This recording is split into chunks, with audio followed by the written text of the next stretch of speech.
Hello, guys. Welcome to my channel of inspiring stories.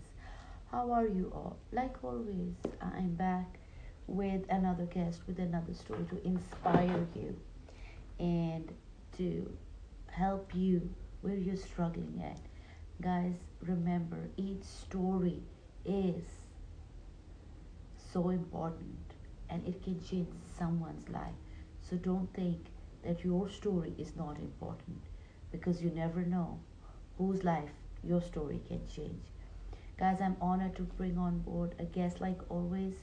I'm just waiting for her to uh, come in and I will bring her live. Just give me a second, please. Let's see if I can find her and bring her in.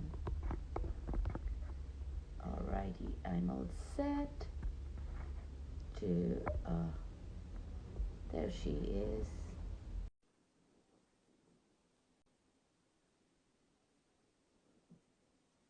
She's in the house. Hey Hi. there. Hi, how are you? I'm really good, thank you. And how are you? I'm fine, thanks for asking. So before we start our conversation, I just want you to just introduce yourself to the audience, please. Sure, sure. Well, my name's Ali. I'm 58 years old, or young, as I like to say. Mhm. I live in the UK, and I'm originally from Denmark. I was born in Denmark, and I moved to the UK when I was 6. My dad's Danish. Well, my dad was Danish. My parents have both passed away, but my dad's Danish. My mum's Scottish, and we moved to Scotland when I was 6. And growing up there was a little bit difficult for me because back in sort of 1967, 68, many of the kids that went to school, they were all just kids from, a 2 street radius of the school. So when I turned up with a bit of an odd name and a bit of an odd accent, I didn't make friends very quickly. So I learned at a very early age about, like being yourself, being who you are, and, standing up for yourself. And, you know, eventually kids started to sort of talk to me and be friends with me, and life got an awful lot better. How Um, beautiful. I And, left. and it's so interesting that you said that at a very early age, I think it was a blessing for you because you became so self aware Yeah. to be comfortable being yourself, being in your own skin. A lot of us have learned that really late in our life. I look back at those times retrospectively, and I'm kind of glad that they happened in the way that they did. Um, I was quite a timid little girl. I have a younger sister, and I was always taught from a very early age that as the oldest child, I really had to look out for my sister no matter what. And I've really done my best, even while now that we're both in our 50s, to really look out for her and her children as well. And sometimes it can be a bit of a burden, I'll be honest with you, but I feel it's made me a better person to have those kind of principles and values in my life. Right. Yeah. So you do know, we discussed earlier that we're going to come here and we're going to have a conversation about toxic relationships or Yeah. narcissistic relationships. Uh, have you experienced any of those? And let's talk Yes. in more depth about that from your side. So I've been giving this quite a lot of thought lately, and you know, my dad was my hero. He was a clever man. He was a very sociable person, and he always said that he wanted girls. He didn't want to have sons. He always wanted to have girls, and I always felt quite special that there was a dad who really wanted to have uh, girls rather than boys. But I think over the years I realized that that was because my dad was actually a narcissist. He was a control freak. He was the patriarch of the family. And whilst we had every material thing that we could possibly want, the way that he treated my mum, the way that he treated my sister and myself was quite questionable. And I was too young to realize that at the time. It was only in later years when I look back to see exactly the behavior and some of the values in him, I started to recognize in a lot of other people that I came across in my life. And because of that, I didn't really have very many boyfriends or male friends when I was younger. It was only when I joined the Royal Navy at the age of 20 that I actually met my sort of like first real love. And it was a complete whirlwind. It absolutely was. I was 20, he was 18.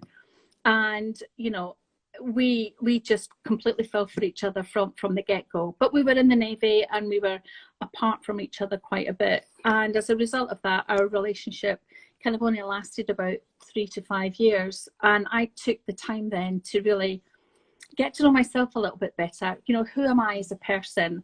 What do I want from life? What are my values? What's my brand? And how do I want people to talk about me when I leave a room? It's about the impact and the legacy that you leave behind. So I took quite a long time out after that relationship before I get into my next relationship to really understand what my boundaries were. What would I not accept?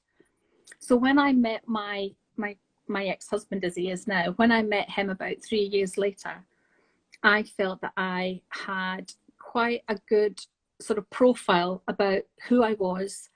What did I want from life? What would I expect and what wouldn't I expect? And boy, I had it all wrong, because I was not prepared for some of the narcissistic kind of behaviors that were sort of put towards me, and it really knocked my confidence quite a lot. And I had to kind of like really learn the hard way about what I would and wouldn't accept from someone.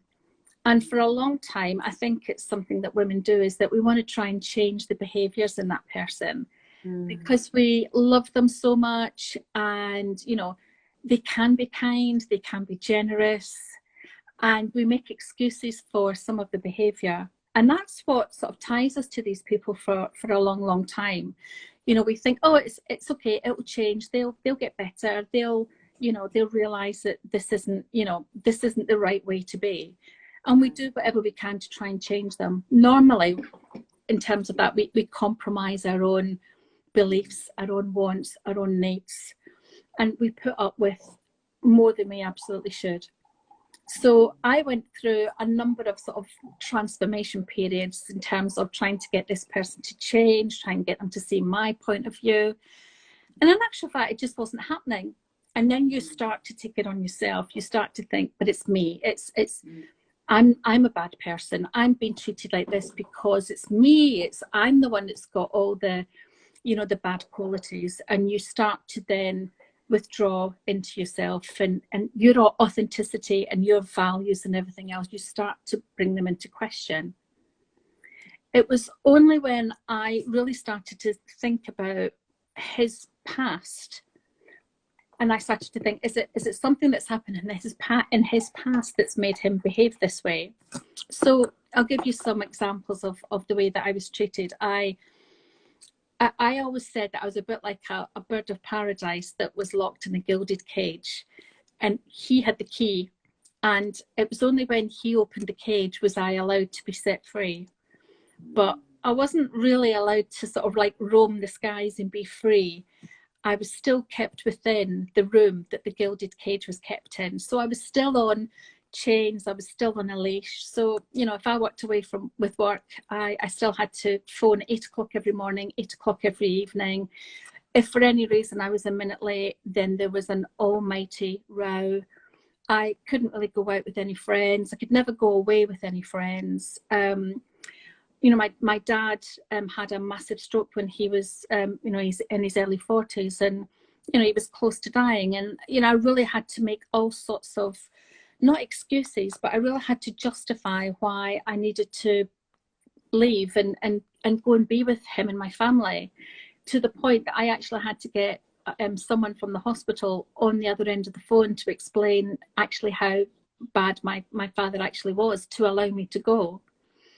And I really just couldn't do anything. I couldn't think for myself.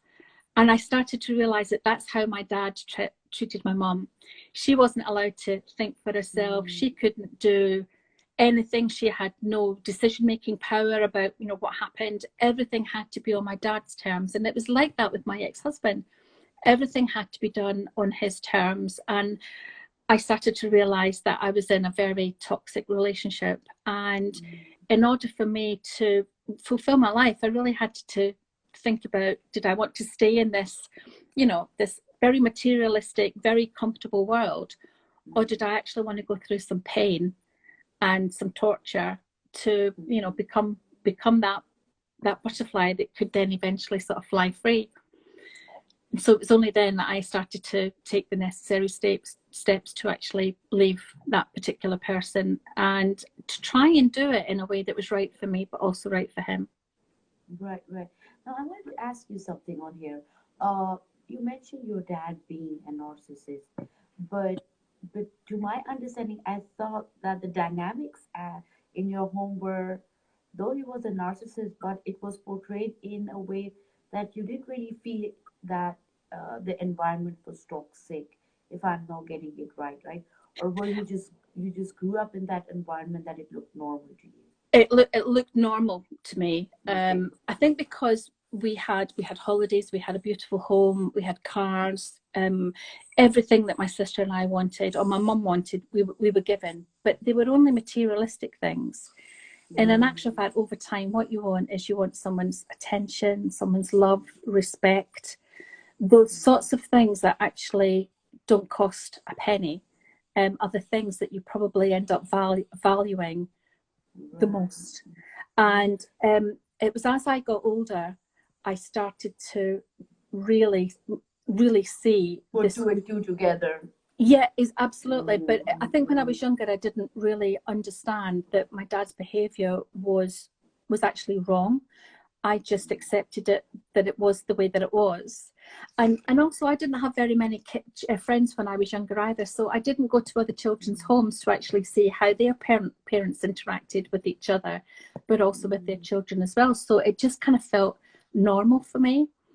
And it was almost like being cuddled by one arm and actually being smacked by the other. You never really quite knew whether the love was going to come, or whether it was going to be, you know, it was going to be a hardship. And when I went into the relationship I did with my ex-husband, that's exactly what it became as well. It was, you know, again, very great home, wonderful holidays. You know, I couldn't have wished for anything. I had financial security, but I wasn't happy. And I realized I wasn't happy because I did actually ended up marrying my dad ultimately. So yeah. And talk more from your mom's perspective. Did you well, when you were growing up and when you had the sense, did you feel that your mom felt unhappy, or was she just always happy with that relationship or that marriage? No, my mum was really, really unhappy. And I only really understood the depth of her unhappiness when, like I said, my dad had a stroke, and he then became, it was really funny how fate plays out, but my dad had a massive stroke when he was 42. And my mum would have been about 40 at that time, and I was about 18. And my mum then had to take control. She had to take control of the household, the finances. My dad couldn't walk, he couldn't talk, he couldn't dress himself. And all of a sudden, the tide had turned, and the whole power and control dynamic shifted, where he was then completely relying on his wife and his two daughters to do everything, absolutely everything for him.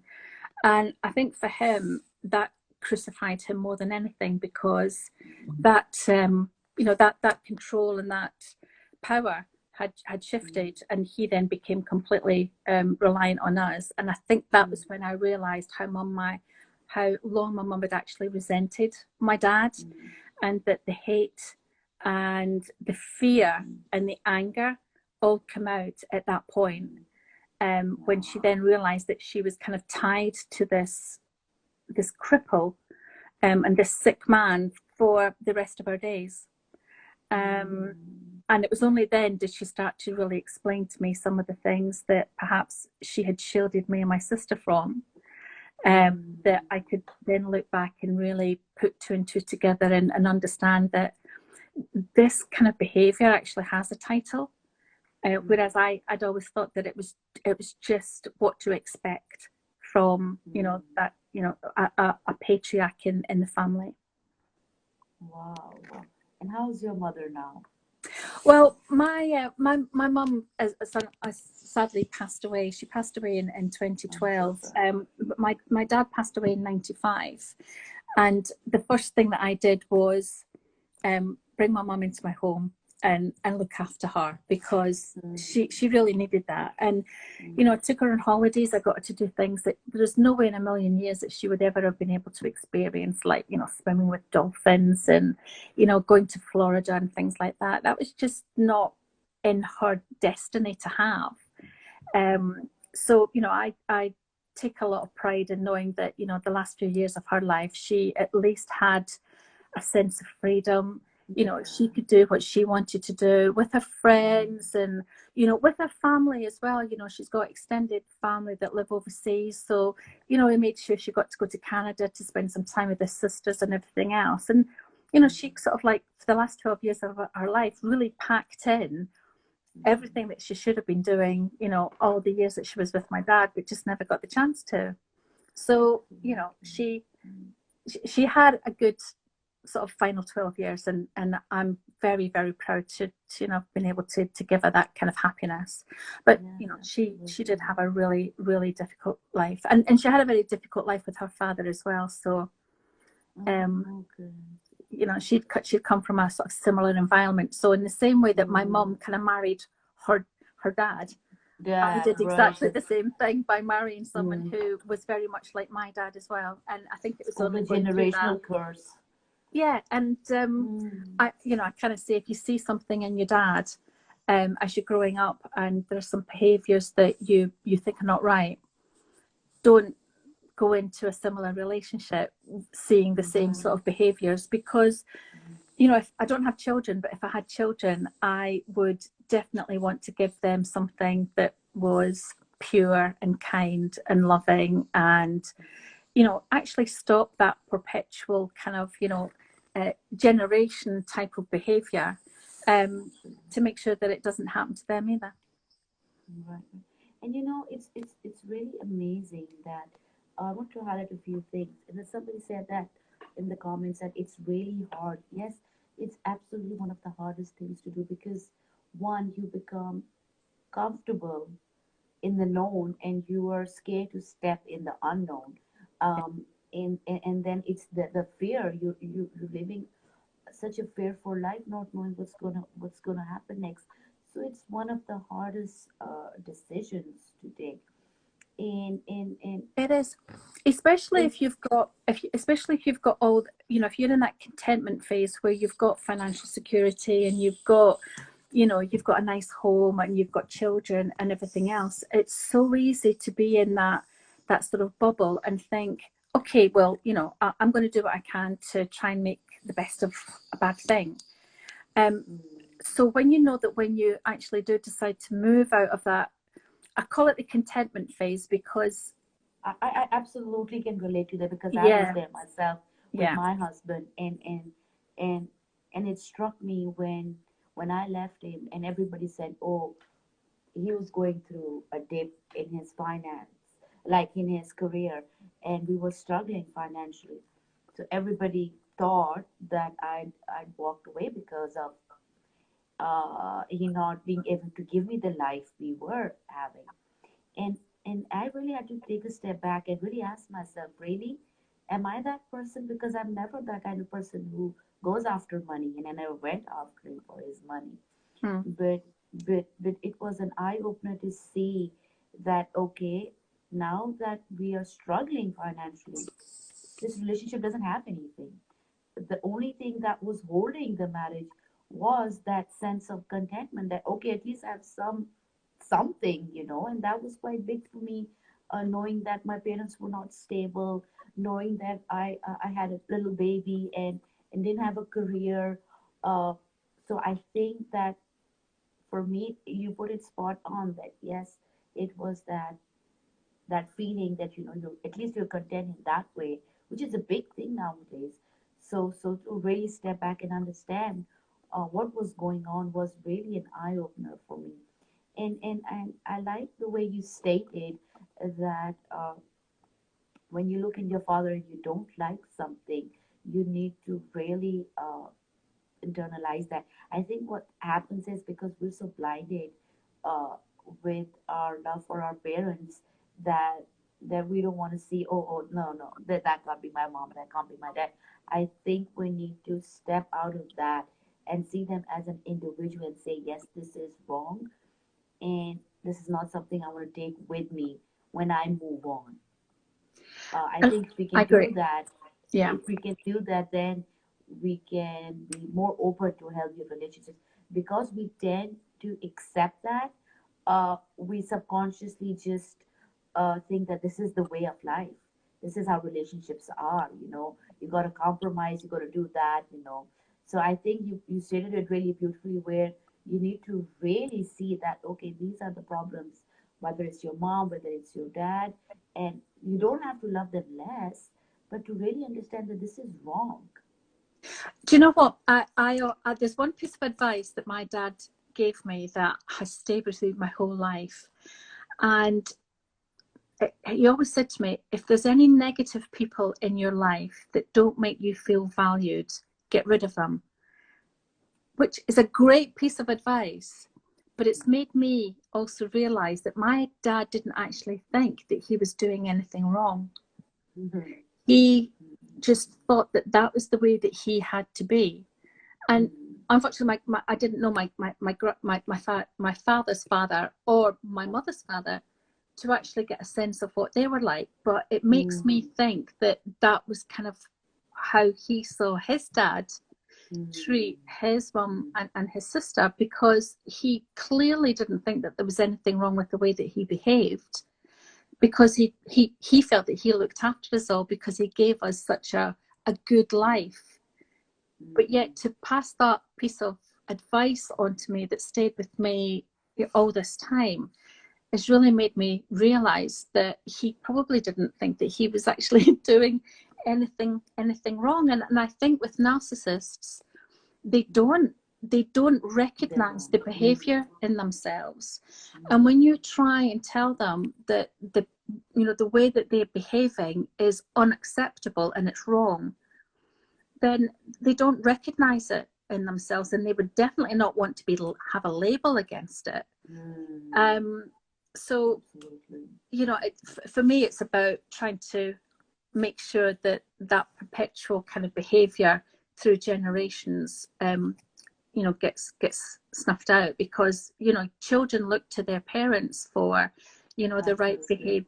right kind of behaviors and the values and everything else. So if they see that that's how dad or mum is behaving, then they're going to absorb that as part of their authenticity, Exactly. Absolutely. unless they see that it's the wrong behavior, and obviously then try and make sure that they don't absorb that the way that that children do. Right. And it's interesting how you stated it, because you see, I live in Pakistan. In There's tons of generational trauma in my society, I feel so. And I know people feel that I come really strongly against my side of the world, but I think it's my job to highlight the issues if we really want to stop it, instead of just sitting behind doors and not talking about it. And I feel that being in my culture, the man has the upper hand in everything. And it's Mm. become so worse that men in our society can get away with everything. And they're brought up with this kind of training that you're a man, it's okay. So whether you abuse her, whether it was a slap, whether it was just a push, it's okay. You're a man, you can apologize. You don't need to even apologize. And it's okay. And it's really interesting, because when I would sit and talk with females, I'm talking about females, and I would say, he was disrespectful. And they're like, so what? You know what? My husband beat me once. and I would be interesting. And this was not just one person's feedback. This was tons and tons of women's feedback that you're insane to walk away because he was verbally disrespectful, but we've gotten beaten, we've gotten this, and it's okay because men are like that. And I really was like, I had to step back and ask myself, really, is this really the truth? No, this was not the truth, because for me, I lived in US for 7 years, and I'm so grateful for that exposure, because it really opened my eyes and said, men are not like that. Men are not all men are like that. No. And men are not supposed to come and belittle you, or they're like, god forbid, the god, and you just bow down when you're getting married. It's mutual, it's love. And where did all that go? Mm, And and every time I bought it on the table, I see even now women have a resentment, and they feel uncomfortable. But I always bring it on table and say, why? And they say, no, then marriage is about compromise. This kind of compromise. So for me, it's really been navigating, first understanding it, then navigating through this, that where are we drawing the boundaries? What are we doing? agree.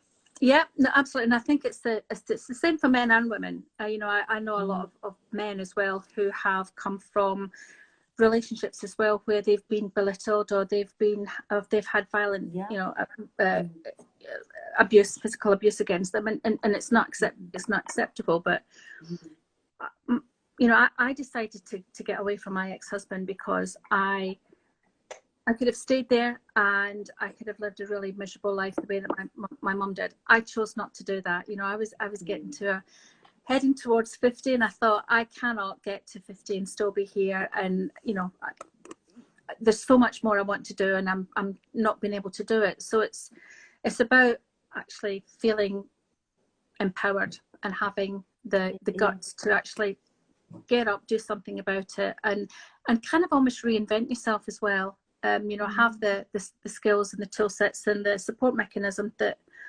helps you build yourself back up again to have the life that you deserve. Everybody absolutely. absolutely deserves to have the life that they dream for themselves. And nobody's got everything that's perfect, but I just Mm, will not and refuse to accept bad behaviors towards me by anybody who makes me feel less of a person than I actually am.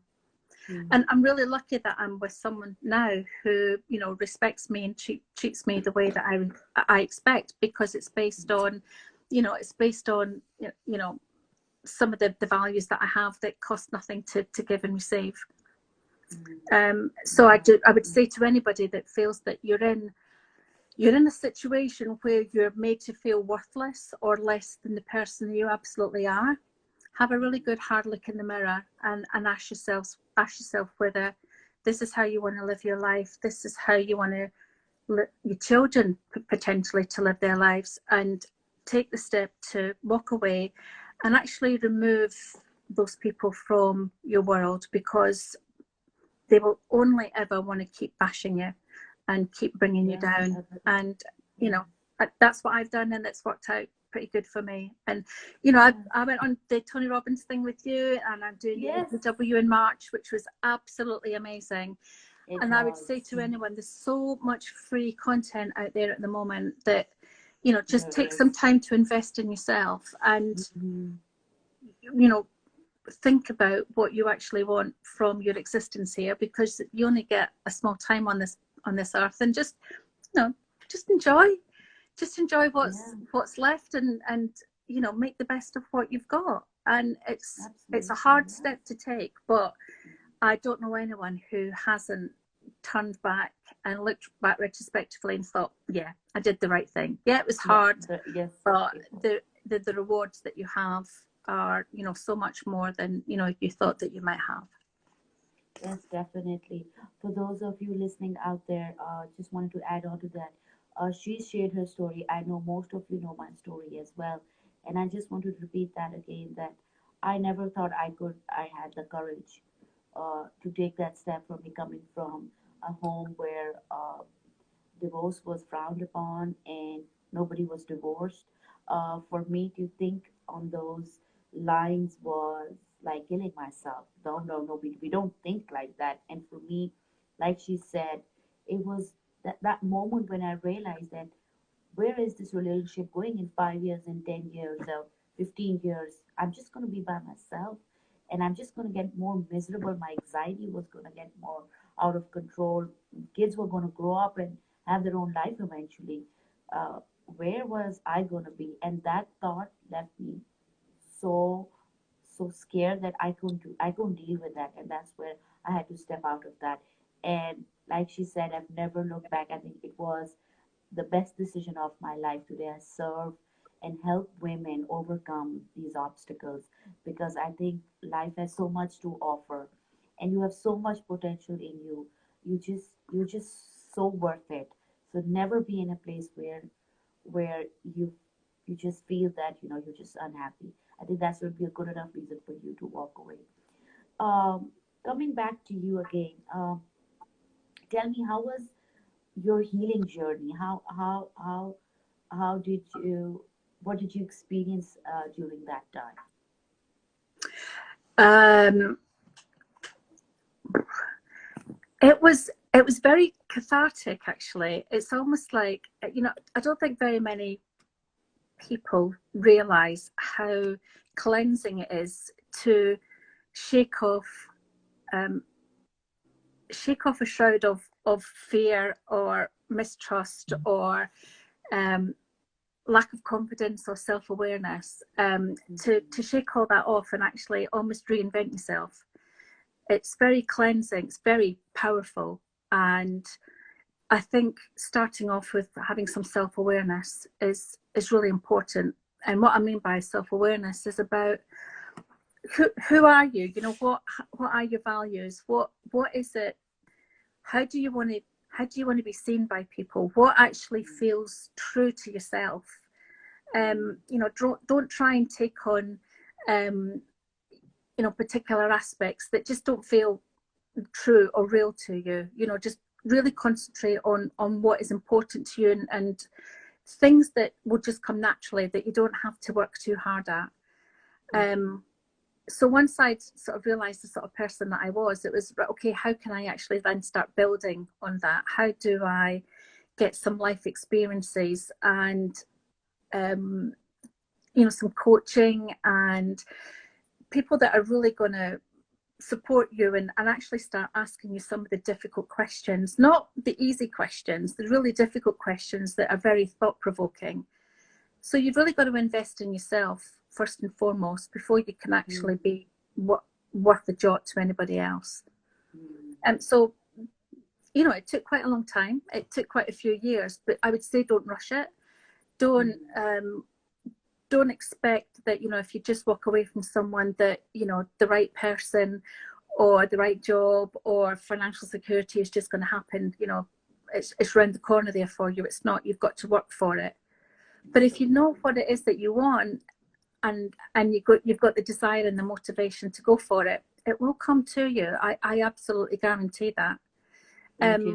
You've just got to stick with it. It's so easy to, jump on a surfboard and paddle out and then catch a wave and fall off and give up. The people that actually experience how great it is to surf a wave, get up, fall off, get back on it and keep trying. And that's what life is like. It's not going to be an easy ride, but how great does it feel when you eventually master how to balance on the surfboard and ride that amazing, perfect wave? That's how life should be. That's how you should look at it. And it's not easy, but it's very rewarding when you get it. It absolutely is. And healing, I think that to add with that is that healing, people think it's very easy. I think for me, I can speak from my experience. And I think that for me, healing was more painful than being in that relationship because, like you said, for me, it was becoming self aware, doing the uncomfortable things. And I had no counselor, no therapist, no coach. Didn't have the money, and I was left alone. I didn't even know I could use social media. at that time to really, have the tools. They were right there. And I really had to go through that process of cleansing myself and meeting myself and seeing what I was holding and why I was holding it, because this person had given it to me. But is that something I wanted to hold, or was I just holding it because somebody just gave it to me to hold on to? So it was really, really, like you said, really empowering and liberating to truly actually find myself, because I never found myself. Uh, I think I was just living my life for others, and to find myself was so empowering. And that was around that time that I found Tony Robbins, and it was, I think, a 5 or 7 minute video. And it was funny because I was crying and I was begging God, like, please send me somebody. I have nobody. I don't know what I want to do with my life, and I'm going crazy here. I don't know who to talk to connect with. And he just came on my YouTube. I had no idea this guy existed, what his name is, what his background is. There it was. It just came on my YouTube video, motivational speech or something, and I clicked on it. I think a 5 or 7 minute video of Tony Robbins. And after that night, I never looked back. I never have. I'm just going forward, and it's been absolutely a phenomenal uh, ride for me. Uh, what message would you want to give to viewers who are listening right now, who are stuck right now, who are feeling stuck, and who are don't know how to move on from, whether it's a narcissistic relationship or whether it's a toxic relationship? What kind of message do you want to give that? So one of the defining moments that I had from the Tony Robbins thing that you and I both attended last month was, you've got to find that breakthrough moment, haven't you? And what is that breakthrough moment? What is that going to be? Is it happened already, or is it, if I don't sort this out, this is going to happen? This, and what's your tolerances against that particular thing happening? So if you've had some verbal or physical abuse and you're just waiting for the next time to happen, you've got to think to yourself, well, what could happen next time round? Could it be worse than the last time? Could it be better than the last time? Could it hurt more? Will my bruises heal quicker? Or will my self-respect, will that heal quicker? But you've got to find that breakthrough moment, and it's from there, that's when I think the power actually comes from, to actually galvanize and either start making plans or actually just leave and just do it. So it's funny, but I had my breakthrough moment when I was on the Tony Robbins thing was actually related to someone that I thought was a really good friend. And I tried to look back to something that had happened recently. And it was about a year ago. I had got this friend of mine at a job with my organisation. And about every 2 days, she was saying to me really horrible things about, oh, this person says this about you, this person says that about you. And I would just like, oh, yeah, whatever. I just tried not to take it on. But it then started to amplify, and it started to increase more and more. And it really started to play on me. And I felt that over time it was having an effect on how I did my job, how I thought people viewed me. I started to lose my confidence. I sort of double checked myself. And it was only when one day we went out for lunch with someone else, and this other person said to me, why are you letting her talk to you like this? This is just, I can't believe that you've put up with this for as long as you did. And that was kind of like my breakthrough moment. And from that moment, I just said to that person, I don't want to be friends with you any longer. You're out of my life. Blocked them on Facebook, the whole thing. And I've never actually looked back, and I don't miss that person at all. And that was someone that I held very dear, but I realized that they were just knocking me down at every opportunity. And it was an impulse. It was an immediate action to just get rid of that person and not look back. And I'm so much better for it. So it's about finding your breakthrough moment, and either making a plan that you're going to execute quite quickly, or actually acting on it straight away. But it's got to come from within, and it's got to evoke a huge amount of emotion in you, whatever that emotion is, to actually give you the empowerment to just get on and do what you need to do. So it's find your breakthrough moment and take it from there. Yes, you have to. You have to really find your breakthrough. You got to really question yourself, right? Mm. That really, am I going to live like you said? Am I going to live being abused like this, whether it's verbal, whether it's physical, whatever kind of abuse it is, and really ask yourself, are you go? How much are you going to tolerate, and how much threshold you have, and weigh the self, weigh, because I think there is no easier way. Whether you stay or whether well, if you stay, it's gonna really be worse. But even when you walk away, it's not, like you said, not gonna be an easy path. You have to create your life. It's gonna be scary, stepping in the unknown. But I think being vulnerable has been really really empowering for me to find myself in. And for a lot of people, I think it's just settling because they become so familiar with the known that they're just so frightful of the unknown. But believe me, we're two women here sitting here giving you full guarantee that stepping in the unknown is just going to lead you to good things. It's not going to be easy. We're not saying it's going to be easy, but it will definitely lead you to an amazing life. That's all I could say. Yeah. I'm a great believer in that we live in the conscious and unconscious mind. And Yes, we do. 95% of what we do is based on our unconscious mind. And Conscious mind, yes. 5% is the conscious. And Conscious, yeah. it's easy to move from the unconscious into the conscious mind. And I'll give you an example. You know, when I get into the shower every morning, I do exactly the same thing in the same order every time I shower, because that's my unconscious mind just going through this habit. You know, brush my teeth with my right hand because I'm right-handed. I make my tea in the morning in exactly the same way as I do every single time. So to try and break some of the habits that, like brushing your teeth, try and brush your teeth with the left hand, because you're actually really having Done to that. think about it. You're really having to sort of think about, the things that you just sort of do in a habit forming way. And to break that, you have to then think about doing it in a slightly different way. So if you're trying to build up to a big momentous sort of decision or action, just look at some of the things that you do on a daily basis that are habit forming, and consciously think about doing them in a slightly different order. They'll still give you the same result.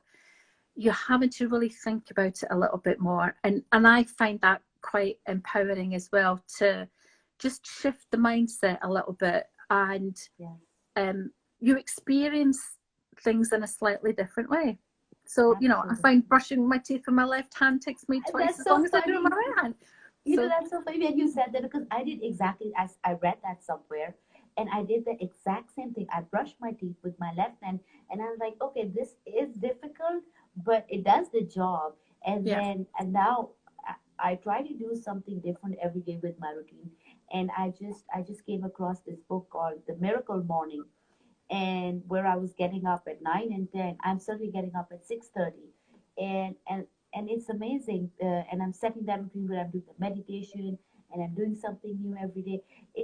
It's amazing that how you do a small thing and it can change so many dynamics about your whole life that it's just mind-boggling for me.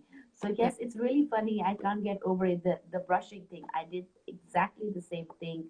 I don't know where I read it. I just can't place where I read that. But that is really it's something really small, guys, but really it will give you a food for thought. Yeah. Thank you so much for coming Thank you. forward and sharing your story. Um, Helping me spread hope, and helping people who are still watching and feeling stuck. Guys, we are here to support you, to give you our love. Remember, there's nothing that you cannot do, nothing that you cannot have. You just need to take control over your life, and then see where it takes you. Thank you so much once again. Is there something you want to say, and we can just wrap up on that? No, I just say, feel the fear and do it anyway. And, small steps, if it's a momentous decision that you're trying to make, small steps, but, break the cycle. Your worth, your value is more than, and Yes, yeah, you will go through definitely. some pain and some transition, but it will, in the long run, you will be happier for doing it. Yes, yes, yes. Thank you once again. I hope you Thank guys you. had an amazing time listening to us conversing. Guys, take good care of yourselves and remember, it is absolutely okay to reach out and ask for help. It only makes you braver. Take good care of yourselves. We are out. Bye bye. Thank you. Bye bye.